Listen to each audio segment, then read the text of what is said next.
Alors, nous sommes là aujourd'hui avec Isabelle pour vous parler de ce qu'on appelle les sessions de contrôle, qui pourraient d'ailleurs s'appeler autrement, mais enfin là, il n'y a pas de nom. Est-ce que c'est un contrôle? En même temps, c'est juste. Pourquoi faire une session de contrôle? Il y a deux raisons principales. La première, c'est que potentiellement, il y a peut-être encore une interférence. Peut-être que la conscience est passée à côté de quelque chose ou, comme certains, peut-être ils se sont fait réinterférer. Il y a eu une libération et une interférence de nouveau. Attention, ça c'est vraiment, en général, les gens ont fait quelque chose, hein, c'est difficile de se faire réinterférer, hein. Soit ils ont prié, ouvert des portes, fait des soins avec des dragons, ce genre de choses, hein. Il y a une intention et la personne n'avait pas compris que ça ouvrait des portes. Donc première raison, c'est vérifier que l'espace est encore libre. Deuxième raison, c'est pour apaiser. Si vous demandez une session de contrôle, c'est que potentiellement vous avez un doute, vous avez peur. C'est difficile de métaboliser. Vous vous demandez constamment si votre espace est libre par rapport à ce que vous continuez de vivre. Et ça, le doute, c'est extrêmement difficile. Déjà, la métabolisation est un processus où il faut se prendre en main, il y a des choses à traverser. Si en plus on a le doute perpétuel de savoir si on est libre ou pas, ce qui va remettre en question notre souveraineté, ce qui va stimuler les peurs, les questionnements, les doutes, c'est difficile. Donc ça peut être aussi pour arrêter ce doute et être sûr de notre souveraineté. Et la troisième raison, effectivement, ça peut être aussi de mettre en lumière des programmes qu'on va trouver dans la matière. Donc, quand vous vivez encore des choses difficiles, si vous demandez une session de contrôle, c'est qu'il y a des programmes de peur, on va dire ça comme ça, ou de questionnement, pas que de peur. Et dans ce cas-là, on peut aller, donc Isabelle ou Christine, selon la télépathe, peut aller m- m- canaliser cette part de vous qui crée ce doute ou qui crée ce processus de répétition. Vas-y Isabelle, comment toi tu dirais avec tes mots? Bah, déjà, moi, je voudrais insister sur le fait qu'on a régulièrement des clients qui nous recontactent, qui demandent une session de contrôle et qui se sentent mal depuis plusieurs semaines, qui n'osent pas nous contacter parce qu'ils se disent que non, ils vont nous déranger, soit il y a pas de raison, soit voilà, peu importe, les raisons. Mais moi, ce que j'ai envie de dire, c'est si vous êtes dans la peur, dans le doute, si ça enclenche le mental et que ça tourne, et que du coup vous allez mal, n'attendez pas, c'est pas la peine d'attendre des semaines. Déjà, posez la question ou dites que ça va pas et s'il y a besoin, jamais on va vous dire, «Non, vous avez tort», Ce qui compte, c'est vous, votre ressenti, votre intuition et surtout votre ressenti. Donc tout ce que vous ressentez est légitime. Tout ce que vous ressentez et qui baisse vos fréquences mérite une mise en lumière. Donc n'attendez pas d'être mal avant de nous contacter. Tout à fait. Quand vous allez vous contacter, que ça soit Isabelle ou moi, déjà, on va vous questionner. Qu'est-ce qui, dans votre vie, qu'est-ce qui se passe que vous êtes mal? Et on va déjà avoir un premier regard. Soit on va vous dire, ça ressemble vraiment à des programmes de peur ou à des programmes dans la matière. Regarde, si je te montre tel point de ta vie, tout ça, ça s'améliore. Tu sembles être dans une métabolisation qui va bien. On va vous faire un premier retour et on va peut-être vous dire, attends une semaine ou deux, reviens vers nous, parce qu'on n'est jamais sûr.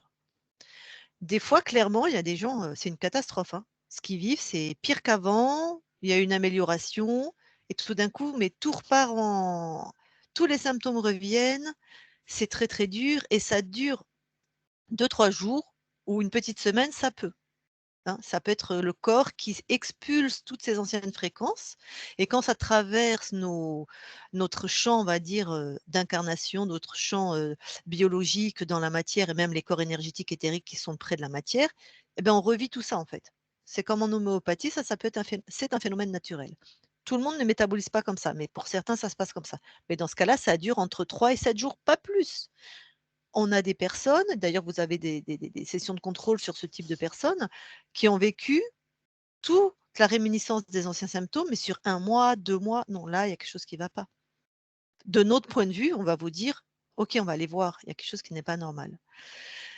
Donc effectivement, c'est important d'être à votre écoute et ce qu'on apprend avec une session de contrôle, c'est retrouver sa souveraineté.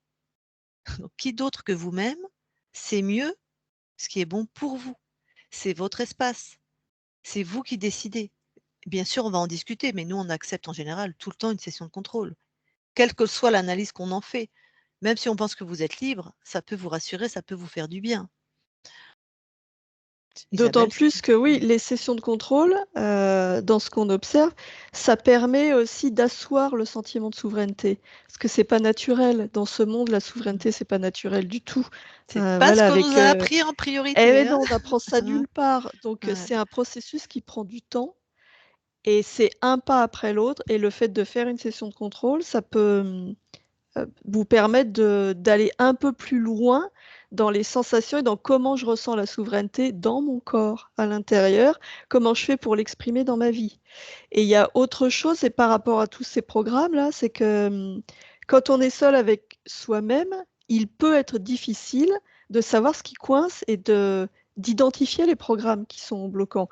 On peut se rendre compte que oui, on est dans la peur, oui, on est dans le doute, oui, on se sent mal, il y a des symptômes physiques, mais qu'est-ce qui bloque? Bah, des fois, on ne sait pas. Les sessions de contrôle, ça permet ça aussi, ça permet d'aller voir et de mettre en lumière soit une attitude, soit un programme, voilà, qui est bloquant. Une fois qu'il est mis en lumière, ça ne veut pas dire que ça va disparaître Et que grâce c'est à la réglé session de contrôle. complètement, Voilà, on est hop, il bien y a plus de d'accord. baguette magique et Ouais. hop. Mais une fois que vous l'avez identifié, qu'il est mis en lumière, ça vous permet après, avec vos outils, en vous faisant accompagner ou pas, de, travailler, j'aime pas trop ce mot, mais en tout cas de cheminer pour faire, disparaître ce programme à votre rythme. Je vais vous donner un exemple qui est assez fréquent, des personnes qui veulent s'installer, donc on fait une session de contrôle, une session pardon et qui nous recontactent et qui vont dire: «Ben, j'ai pas de clients». Alors que ils ont fait dans la matière tout ce qui est, normal pour être vu, on va dire, le coworking, la com sur les réseaux, la com dans si c'est du local, ils ont été voir les commerçants alentours, voilà, tout est fait, il y a pas de clients.